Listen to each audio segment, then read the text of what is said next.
সুপ্রভাত সবাইকে। আশা করছি সবাই ভালো আছেন। এখন বাজে 5টা 15। সকালের আবহাওয়াটা আপনাদেরকে দেখাচ্ছি। খুব সুন্দর লাগে সকালে উঠে বাইরের আবহাওয়া দেখতে। এখন আমি এসে গেছি, একটু কুনকুনা জল খাবো গরম করে, বাচ্চাদের জন্য দুধ, আর ছেলে মেয়ের লাঞ্চ বক্সের জন্য আমি ছোলা সিদ্ধ করতে বসিয়েছি।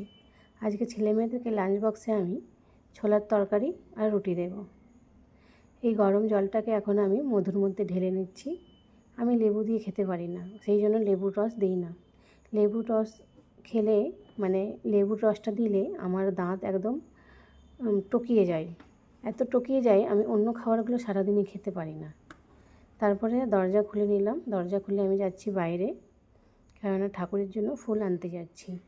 এই সকাল সকাল ফুল না নিয়ে এলে বাকি সময় আবার আমার ফুল নিয়ে আসা হয় না, তাই আমি সকালে উঠে ফুল আনতে যাচ্ছি। আর দেখুন, আমার ক্যামেরাটা একটু উল্টো হয়ে গেছে, আপনারা একটু অ্যাডজাস্ট করে নেবেন, কেননা নতুন নতুন করছি তো সেই কারণে ক্যামেরাটাকে ঠিকভাবে ধরতে পারছি না, কীভাবে কী করবো না করবো বুঝে পারছি না।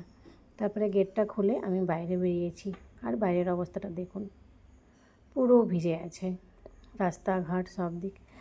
কখনো রোদ, কখনো বৃষ্টি, কখনো রোদ, কখনো বৃষ্টি। ভালো মতন রোদ হলেও মনে হচ্ছে এখন বৃষ্টি হবে না, তারপরে হঠাৎ করে 5 মিনিটের মধ্যে দেখছি বৃষ্টি। এই আসলাম কলোনির বাগানে, বাগানটার গেটটা খুলেই কি সুন্দর লাগে, এখানটায় পুরো সবুজ সবুজ ঘাস। আর এখানে দেখুন, একটা বেল গাছের মধ্যে মাত্র এই একটাই বেল ফুল ফুটেছে। তারপরে এটা একটা পিঙ্ক জবা, দেখুন এই পিঙ্ক জবা নিয়েছি। পিঙ্ক জবার পরে আমি চলে গেলাম অন্য একটা জবা ফুলের কাছে। এই গার্ডেনটায় অনেকগুলো জবা ফুলের গাছ আছে। এই দেখুন তো, এটা কি জবা ফুল, আমি এই জবা ফুলটার নাম জানি না। তারপরে এটা হচ্ছে পঞ্চমুখী জবা ফুলের গাছ, এই যে কিছু কিছু ফুটেছে।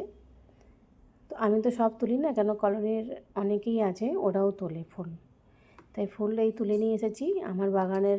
আমার টবের ফুল এই পিঙ্কটা আর অপরাজিতাটা, বাকি সব এদিক ওদিক থেকে ফুলগুলো নিয়ে এসেছি। একটা বড় টগর ফুল ওই বাগানেই ছিল। ফুলগুলোকে ভালো করে ধোয়ার পরে আমি এসে গেছি আটা মাখতে, রুটি বানাবো। তরকারিটা তো অলমোস্ট হয়ে গেছে, এখন রুটি বানাবো। হয়ে গেছে তরকারিটা, কিন্তু পরে আমি পেঁয়াজ কাটা টমেটো কাটাটা দেখেছি, কেন ক্লিপটা পরে জয়েন করলাম, তাই এখন আটা মাখিয়ে নিচ্ছি। আমি আটা মাখিয়ে বানাতে যাচ্ছি রুটি। রুটি হচ্ছে লগভগ, এই দেখুন তরকারি অলমোস্ট কমপ্লিট। তারপরে হয়ে গেছে আমার দুধটাকেও গরম হয়ে গেছে, এদিকে রুটি ফোলানো হচ্ছে। রুটিটা চেপটিয়ে গেছে ক্যামেরার চক্করে, একটু